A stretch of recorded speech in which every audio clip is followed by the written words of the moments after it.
Welcome to Take 5, your 5-minute inspirational message from Solid Rock Drogheda. Back in 1859, an Australian landowner called Thomas Austin was very fond of hunting. And he got tired of having hunting parties with his friends, hunting dingoes and kangaroos, and decided to bring in something else. So he ordered 24 rabbits. So these 24 rabbits arrived on a boat in Australia, and Thomas Austin released them on his land and said, I hope we don't just kill all 24 of them. I hope they breed so that we have more rabbits to hunt. Well, today, from those 24 rabbits, there are now over 200 million rabbits in Australia. And they're actually causing huge devastation to native wildlife and to crops.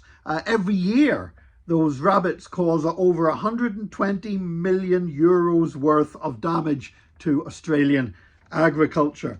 The Australian government has made numerous attempts over the years to get rid of the rabbits or to contain them.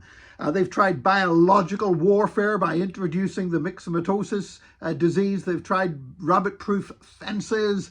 They've tried introducing stoats, which would hunt the rabbits, but instead they just began killing koala bears and stuff like that. And so everything they've tried to do to make the situation better with these rabbits, to turn the clock back, has just made it worse again.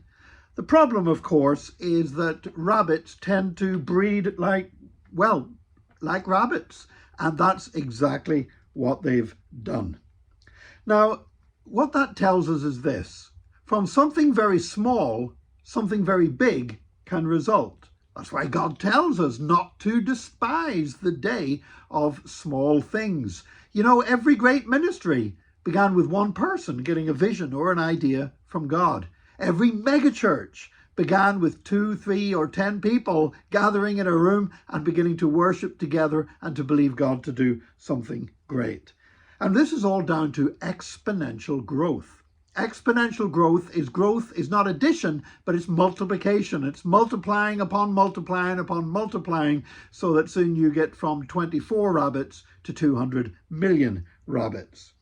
And this, of course, is how epidemics and even pandemics occur. It's all down to exponential growth. Now, of course, that should be taken as a warning that we don't allow the spiritual equivalent of 24 rabbits loose into our lives, because they can take over, and anything evil that we allow in and anything troublesome that we let into our lives can multiply and grow faster than we would dream possible.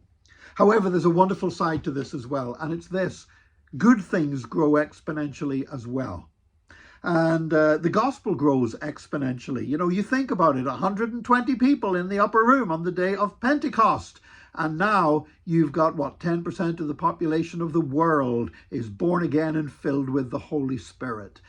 Within only a few generations, those 120 people in the upper room had multiplied until Christianity became the majority religion in the Roman Empire. And so the gospel can grow. And you know what? The gospel still grows exponentially. I tell you how we stop the gospel from growing exponentially. We try to leave things to the experts. We leave things to the pastors. We leave things to the evangelists. We leave things to the professionals, the people who are supposed to do all this church stuff. That's how we stop exponential growth.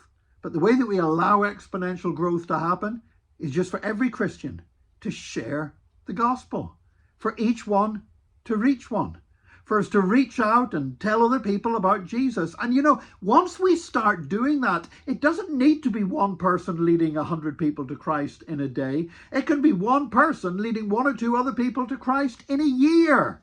And yet exponential growth means that if that were to happen in only a few short years, the entire world would hear the good news of Jesus Christ. God has sent you forth. His original command to man was go forth and multiply, and that's still God's command to man today. He wants us to go forth and multiply blessing, multiply life, multiply the gospel of Jesus Christ. Let's get cracking on that. God bless you today. God use you to reach others, and join us again tomorrow for another Take 5, your 5-minute inspirational message from Solid Rock Drogheda.